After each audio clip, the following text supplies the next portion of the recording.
بسم اللہ الرحمن الرحیم۔ آج ہم 7ویں جماعت کی اردو شروع کر رہے ہیں، جس میں ہمارا فائنل ٹرم کا تیسرا سبق جو ہوگا وہ ہوگا زمین کی کہانی۔ صفحہ نمبر 85 کھول لیں۔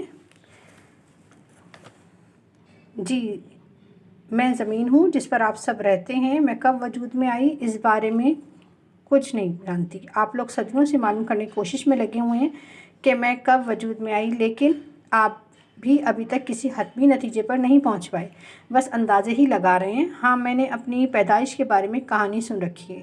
وہ کہانی کچھ یوں ہے کہ وجود میں آنے سے قبل سورج کا میں حصہ تھی۔ سورج کے بارے میں آپ جانتے ہوں گے کہ وہ نہایت گرم ہے اور تیزی سے گھومتا ہے۔ تیز رفتاری کے باعث اس کے کئی حصے الگ ہو گئے، ان میں سے ایک حصہ میں ہوں۔ جب میں سورج سے علیحدہ ہوئی تو اس وقت بھی سورج کی طرح انتہائی گرم تھی۔ اس گرمی کے باعث میرے اوپر کسی بھی چیز کا زندہ رہنا ناممکن تھا۔ نامعلوم میں کتنا عرصہ اسی طرح بنجر اور ویران پڑی رہی۔ آہستہ آہستہ میرے اوپر کی سطح ٹھنڈی ہونے لگی اور جس کی وجہ سے میرے اوپر کی سطح نے ٹھوس حالت اختیار کر لی۔ پھر مجھے ایک حالت پر قائم رہنے کے لیے خالق کائنات نے مجھ پر پہاڑ کھڑے کر دیے۔ پہاڑ جہاں مجھے ایک حالت پر قائم رکھنے کا سبب ہیں، وہاں ان کی وجہ سے میرے حسن میں بھی اضافہ ہوا۔ میرے ٹھنڈے ہونے کے بعد مجھ پر زندگی کے آثار نمودار ہونے لگے۔ کہا جاتا ہے کہ ابتدا میں مجھ پر خوفناک قسم کے جانور آباد تھے، لیکن وہ رونق نہیں تھی جو انسان کے آباد ہونے کے بعد ہوئی۔ میری رونق کو بڑھانے کے لیے اللہ تعالیٰ نے انسانوں کو آباد کیا۔ انسانوں کے علاوہ اور بھی بے شمار مخلوقات مجھ پر آباد ہیں۔ اللہ نے فرمایا ہے کہ تمام مخلوقات میں انسان بہترین اور افضل مخلوق ہے۔ انسان کو اللہ تعالیٰ نے علم دیا، علم کے ساتھ سوچنے سمجھنے کی صلاحیت عطا کی۔ انسان نے مجھ پر قدم رکھنے کے بعد میرے حسن و جمال میں اضافہ اور اپنی آسائش کے لیے کام شروع کیا۔ مجھ پر انسانوں کو آباد کرنے کے ساتھ ساتھ اللہ تعالیٰ نے قسم قسم کے خوبصورت پرندے جانور پیدا کیے۔ اس سے میری رونق میں روز بروز اضافہ ہونے لگا۔ بیٹا، اسی طرح سے آپ پورے سبق کی بلند خوانی کیجیے گا۔ سبق کا ٹائٹل پیج بنائیے گا زمین کی کہانی کا، ٹھیک ہے؟ صفحہ نمبر 127 پر الفاظ معنی دیے ہوئے، یہ دیکھیے، یہ آپ کو الفاظ معنی زمین کی کہانی کے کرنے، ٹھیک ہے؟ الفاظ معنی کرنے کے بعد آپ سوال جواب شروع کریں گے۔ سوال نمبر 1 ہے، جب زمین وجود میں آئی تو اس پر جاندار کیوں موجود نہ تھے؟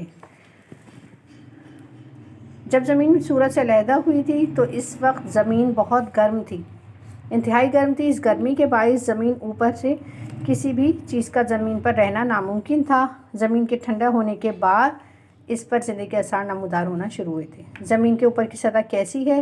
زمین کے اوپر کی سطح ٹھوس ہے۔ پھر سوال دیکھیں، اللہ تعالیٰ نے زمین پر پہاڑ کیوں کھڑے کیے؟ زمین کو ایک حالت پر قائم رکھنے کے لیے اللہ تعالیٰ نے اس پر پہاڑ کھڑے کر دیے۔ پہاڑ جہاں اس کو ایک حالت پر قائم رکھنے کا سبب ہیں، وہاں ان کی وجہ سے زمین کے حسن میں بھی اضافہ ہوا۔ پھر سوال ہے، جاپان میں کن کن شہروں پہ ایٹم بم گرائے گئے ہیں؟ جاپان میں ہیروشیما اور ناگاساکی پر ایٹم بم گرائے گئے ہیں۔ 5 معدنیات کے نام بتانے ہیں آپ کو۔ معدنیات کے نام کیا ہیں؟ آپ لکھیں گے اس میں قدرتی تیل لکھ دیجئے، قدرتی گیس لکھ دیجئے، کوئلہ، تانبا اور چونے کا پتھر، یہ معدنیات ہیں، ٹھیک ہے بیٹا؟ اس کے بعد صحیح جواب پر نشان لگانا ہے آپ کو۔ دیکھیے، یہ آپ کے سبق میں ہی موجود ہے۔ صحیح جواب پہ نشان لگائیے گا۔ میں وجود میں آنے سے قبل ڈیش کا حصہ تھی۔ آپ اس کو خود چیپٹر پڑھیں گے تو آپ نشان لگائیں گے۔ اس میں آئے گا سورج، پھر آئے گا انسانوں نے اس سے ڈیش کو فراموش کر دیا، حقیقت۔ پھر آئے گا میرے سینے کے اندر بے شمار قیمتی اشیاء ڈیش ہیں، دفن ہیں۔ پھر ہے کہ انسانوں کے علاوہ اور بھی بے شمار مخلوقات مجھ پر ڈیش ہیں، آباد ہیں، اور مہربان ڈیش کے ساتھ ایسا برتاؤ تجھے زیب نہیں دیتا ماں، ٹھیک ہے؟ پھر اس کے بعد آپ صحیح غلط پہ نشان لگائیں گے۔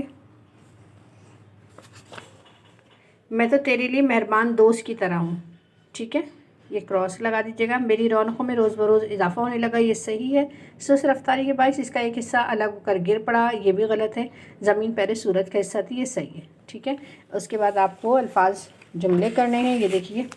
پہلا جملہ ہے وجود۔ پاکستان 14 اگست 1947 کو وجود میں آیا۔ خوفناک کا بنا لیجیے گا، جو بھی جملہ کیا دھماکے کے بعد کا منظر بہت خوفناک ہوتا ہے۔ تگ و دود، قائد اعظم کی تگ و دود سے اور محنت سے ہمیں پاکستان کا حصول ممکن ہوا۔ قناعت، انسان کو اپنی زندگی میں ہمیشہ قناعت پسندی اختیار کرنی چاہیے۔ اس طرح آپ کا یہ تیسرا چیپٹر کمپلیٹ ہو جائے گا بیٹا، ٹھیک ہے؟